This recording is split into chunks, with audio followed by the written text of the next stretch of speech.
So let's talk about kind of being a music veteran and 10 years with one record label and growing up in the music business, so to speak.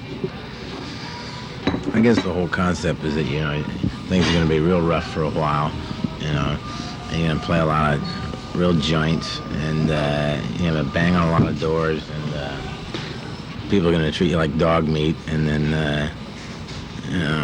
and then all of a sudden one day, ping, things are going to get better, and you're going to look back on them as the good old days. The albums that I've made now, well, this is the first one I've ever produced, so it's the first one I've had a real firm, active role in the direction and the landscape of the music. And there are a lot of different barometers for how you're doing. I'm not absolutely sure that making $1 million and having your face on a lunchbox in Connecticut is really is what that's all about. I think there's,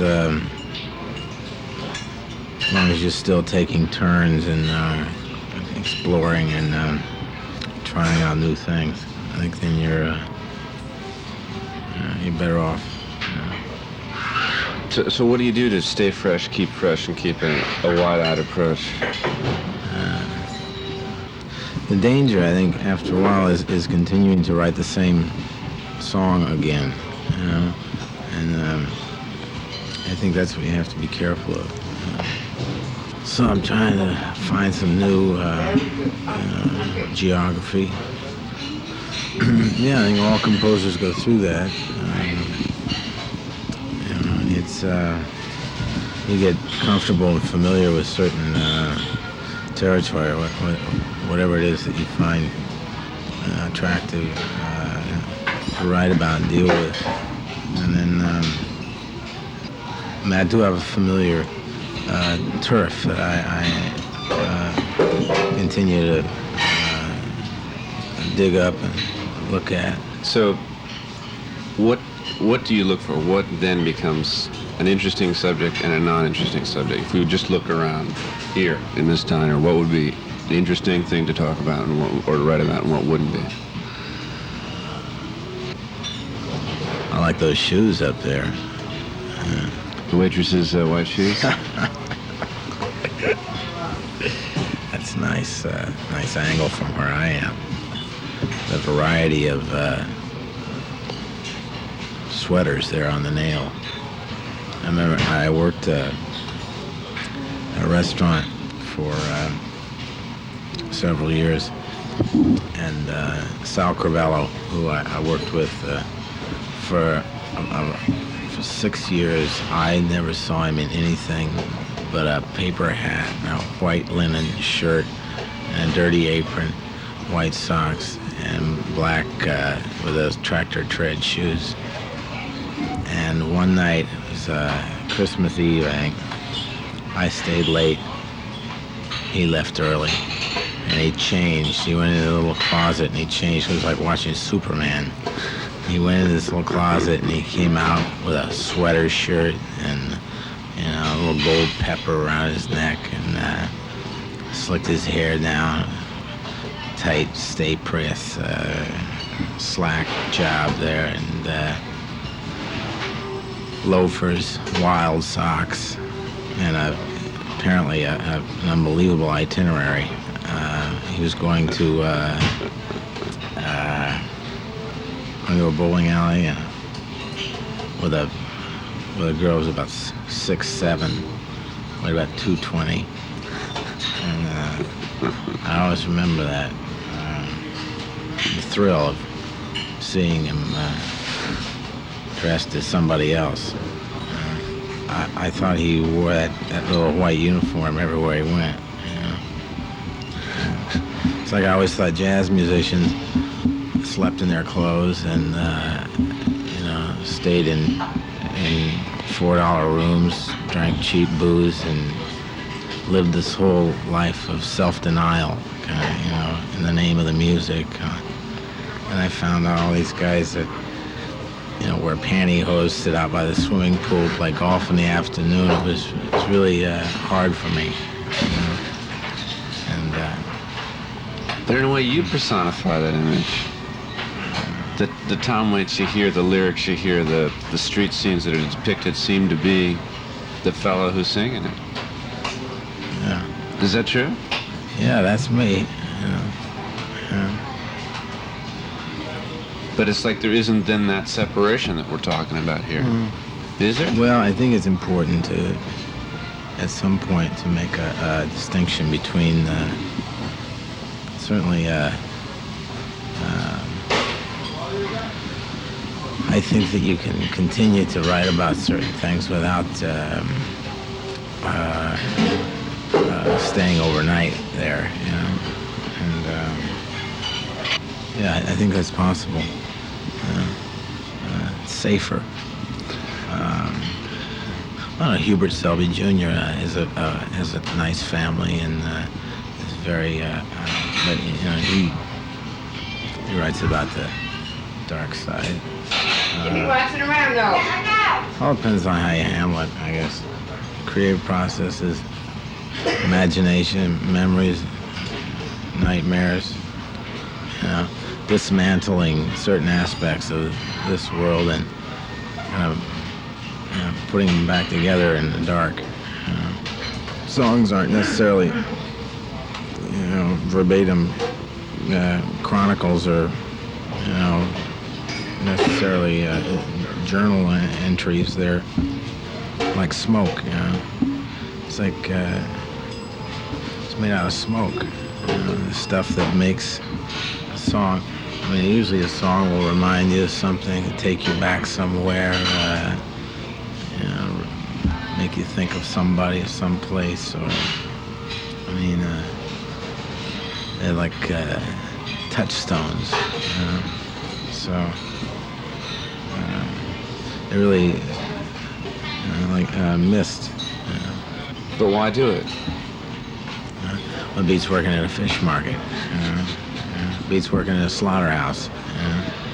I think you have to do something because you have to do it, not because you. It's just a bad habit with me. I can't. I get nervous when I'm not writing. You are? But I'm usually working on something. Why the 4-year hiatus between solo albums? I mean, other than, say, managerial record company things, is that what was going on? Let's see, I worked somewhere in there. I worked on One from the Heart with Coppola, and I don't know. I get confused as to years. I always feel like I'm it's like a deposition. Where were you between August of '81 and September of '82? I draw a complete blank. I feel like I'm gonna be slapped around and forced to remember. So you don't remember things by years, more by I projects? lost 4 years there, and it'll turn up somewhere. No, I don't remember. I have my own sense of the fiscal year and how it, Which is? Well, it's just usually little landmarks along the way. Let's see, Heart Attack and Vine, I think, came out in 1980. And so I worked on that while I was writing music for One from the Heart. I'd been living in Manhattan, and I met Coppola, and I went to California. I got a little office at Zoetrope and I started writing songs. I worked on One from the Heart for almost 2 years, from actual conception to release. So it was a long Long project. Yeah. And Writing then, for movies different for you? Well, you're working with so many other people. It's not, you're not on your own. It's an enormous committee. So you have to learn how to communicate and cooperate. I put on a suit and tie and shaved, read the paper, had a cup of coffee, and went to work along with millions of other Americans. You did? That wore off. Come on, leave it in, all right? No, I was. Yeah. It was good for me. It disciplined me. Made me. I don't know if anything was I gotta know. Wait, ask them. Go in the kitchen and ask. I just sit in a little room and they ring me up on the phone and put memos under my door. It's like working in an office. Builds character. I think the lock was on the outside of the door, not the inside. They're afraid I was going to go to Acapulco. Swordfishtrombone is a soundtrack. Yeah, there is some, in some demented fashion, there's I tried to knit the songs together. I tried to have characters reappear at some point or another, so there was some sense of a review or a follies that it all had some type of logic. Well, stuff on the new record is more. There's no saxophones. Tuba, trombone, trumpet, bass, marimba, accordion, banjo, electric guitar, harmonium, bass, boo-bams, metal long-longs, African squeeze drum. Tried to find a more exotic orchestra. A lot of percussion. Yeah, much more than I'm used to in the past. Well, I was trying to get it to imitate things that I'm already used to hearing, rather than being just separate. Oh, you smell it, honey? So it's more like an organized automobile accident, and that it has some shape to it, but it also relates to the real event itself. Some of the stuff on Shore Leave is like sound effects, low trombones, like a bus going by, and this. I got a little more adventuresome. I'm still a little timid about it, but melody is what really hits me first. I think the melody is the first thing that seduces me, and Underground had some. I felt like a Russian march of the music to accompany the activities of a mutant dwarf community in the steam tunnels. That kind of a feel is what I was after. Some of this stuff is familiar territory. Frank's Wild Years is Jimmy Smith style organ, Ken Nordine attitude. Gin Soaked Boy, some of that old New Orleans thing. Down, Down, Down is more of a Pentecostal reprimand. Let's see, 16 Shells from a 30-06 was, I wanted a chain gang sort of feel. Banging on a hammer on an anvil, like a work song. 16 shells from a 30-06. Use brake drum and bell plate and try and take it outside. Right? Certain instruments bring you indoors. Other instruments, take you outdoors. So just trying to get that kind of a feel on it. The album is for you just a tremendous expansion of sounds, just dramatically expansive. Well, I don't know how dramatic. I noticed places where I pulled back and other places where I stretched out. It's hard to tell immediately until you look over your shoulder and you say, and you move on, and then you say, oh yeah, well that was the place where I went over there so that I could come over here. But you know what's nice about the album is that you just use the instruments necessary to put the sound across, and it's not overburdened with thousands of layers of sounds. You know, is that something specific you had in mind? Try to keep as much air in there as I could. So there's a sense of the room itself. Biff Dawes, my engineer, and I worked on trying to get a sense of the room, using a lot of different microphones to that end. Do you think if we look at a little bit of the lyrical content, like Frank's Wild Years, like there's a little bit of Frank in all of us, that sort of that syndrome that is that what you were seeing in a sense? Great American Dreams, Crumbling Beauty. Frank is, a little bit of that American Dream gone straight to hell. Frank is more of a commentary on real estate brokers, insurance investigators, and defense attorneys.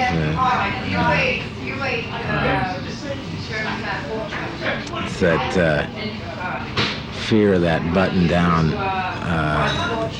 8 o'clock whistle blows, Bermuda shorts approach to life. I've never liked Chihuahuas. And Dave the Butcher? He works at a slaughterhouse in Ireland, and wore 2 different shoes, an Oxford and a boot. And his house was filled with religious items, and crucifixes,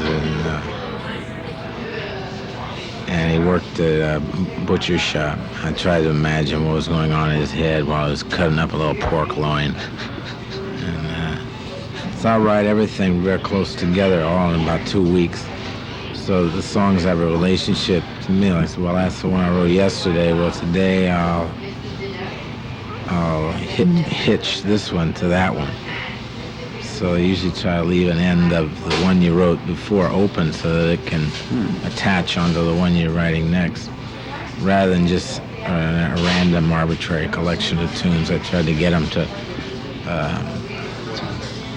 knit. So you could go through the tunes and weave the story? It's not entirely successful as far as a libretto. It's just one guy that leaves the old neighborhood and joins the Merchant Marines, gets in a little trouble in Hong Kong, comes home, marries a girl,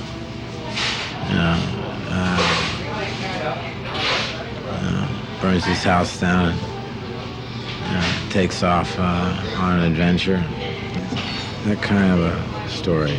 Typical American love story, really. Yeah. The strong military feelings in the album, is that your feelings, or the character?